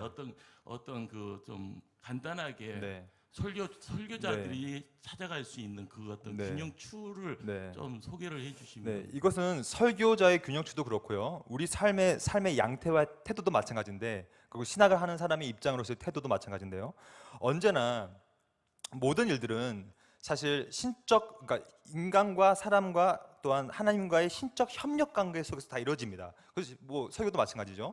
그러니까 성령이 조명하신 만에 우리가 이제 인간이 설교를 하는 것인데, 언제나 중요한 것은 이겁니다. 하나님과 인간의 역할을 같이 두고 볼 때 균형 잡는 하나의 툴은 1차 원인과 2차 원인을 구분해 보는 거예요.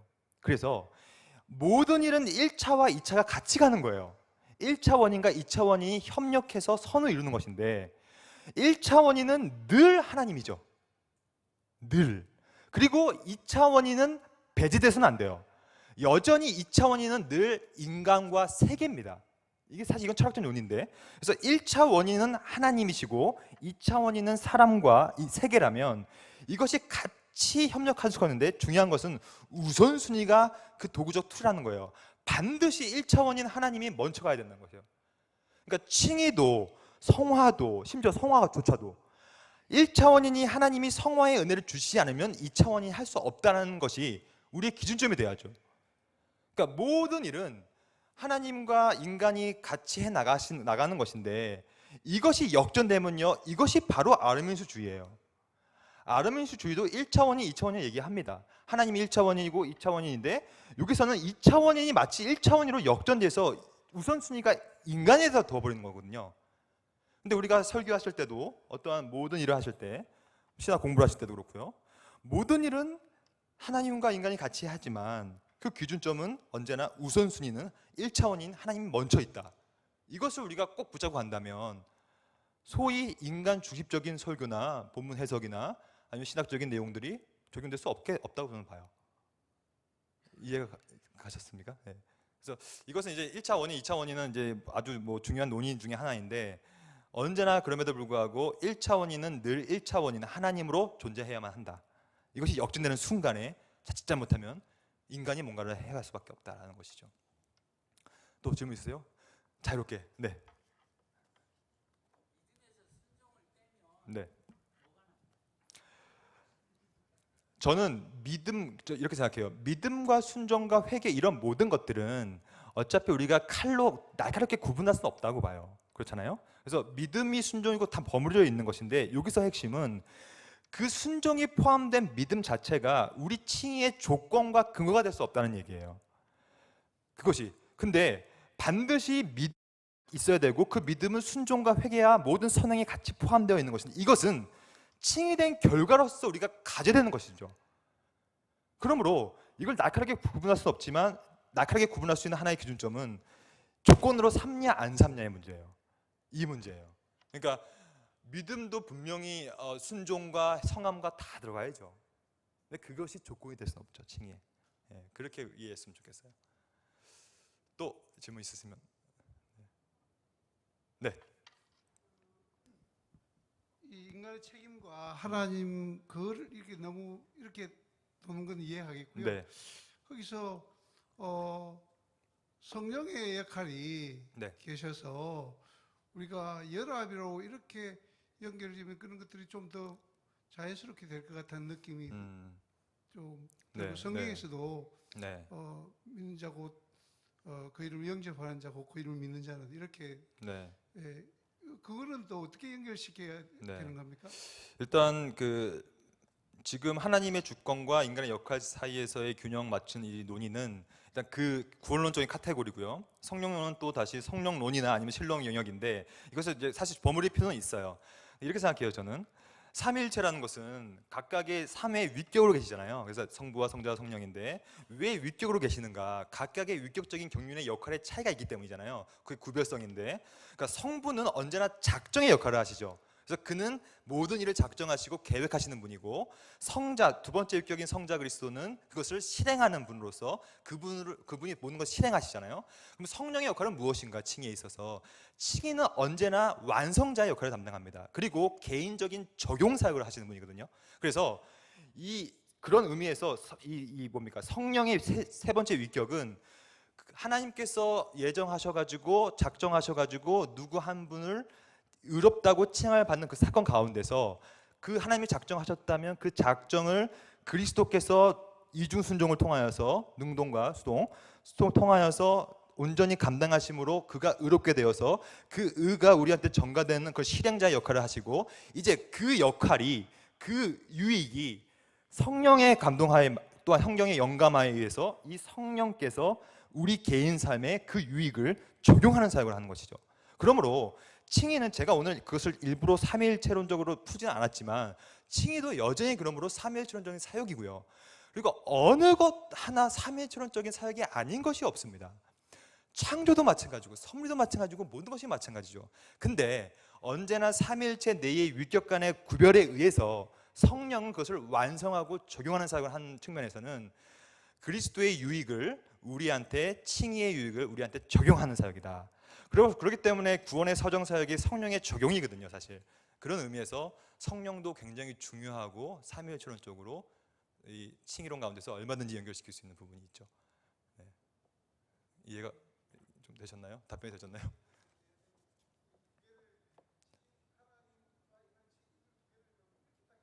네, 네, 네, 네, 맞습니다. 네. 그래서 제가 아까 우리 본문에서도 다뤘다시피 이 장구한 신학 교리사를 그런 단순화하여서 구도화하는 것이 불가능하지만 한번 해보겠다 하고 이제 제가 말씀드렸고요. 예, 그 부분은 잘 지적하신 것 같아요. 그러니까 좀 사실 단편적이죠, 이렇게 보면. 근데 사실 더 풍성하죠, 사실. 예, 그건 좋은 지적 감사합니다. 네. 우리 한 번만 더 받고 마칠까요? 네, 혹시 있으시면? 예. 네.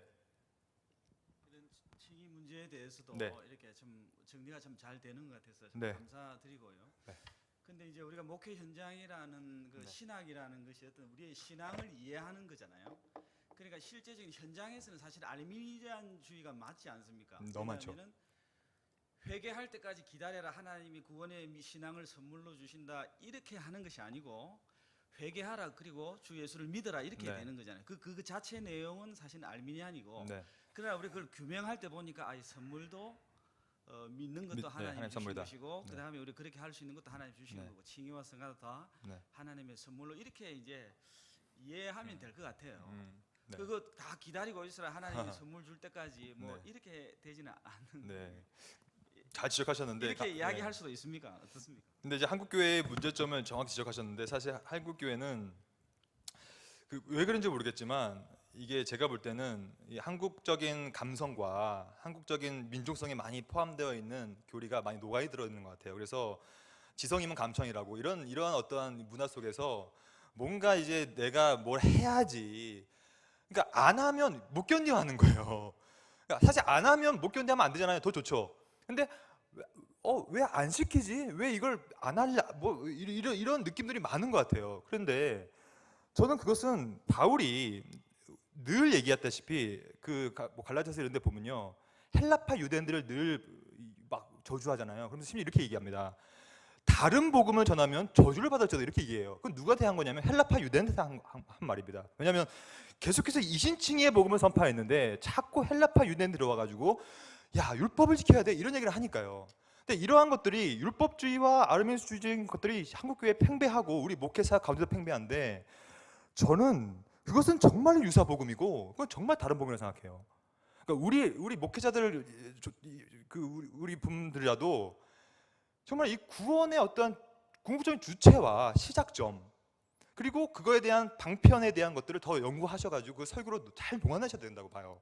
그래서 많은 분들을, 정말 이 청교도들이 늘 강조한 것이 뭐냐면 이겁니다. 많은 사람들이 율법을 지키고 교회를 너무나 열심히 다니고 봉사하면서 어디로 가고 있다? 지옥에 들어가고 있다. 이게 그거예요. 내가 하는 행위가 왜 하는지를 모른다는 것은 되게 위험한 거거든요.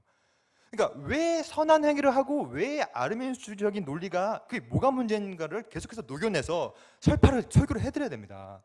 그래서 우리가 당신이 하는 그 행동과 봉사와 그 찬양대 성가덕에 앉은 그 자리에 그 이유가 뭐냐는 거예요. 뭐냐는 거죠. 당신이 헌금 내는 이유가 뭐냐는 거예요. 하나님은 돈이 없지 않잖아요. 그분은 돈이 너무 많잖아요. 그분 다 본인 것인데, 하나님은 돈을 조금 낸다고 해서 많이 낸다고 그거 아니잖아요. 그분은 그 내는 사람의 중심을 보는 분이잖아요. 교회가 그렇게 돼야 된다고 생각해요. 하나님은 중심을 보시니까 너가 하는 행위와 우리가 하는 모든 행동들이 그 이유가 뭐냐, 이게 되게 중요한 것이죠. 너를 위해서 하는 거냐 하나님을 위해서 하는 것이냐. 이것이 우리 개혁신에 말하는 어떻게 매사에 하나님의 영광을 돌릴 것인가의 문제 아니냐요. 그렇게 좀 괜히 제가 흥분했네요. 죄송합니다. 그렇게 좀 답변을 드리고 싶습니다. 네. 없으시면 수고하셨습니다. 네.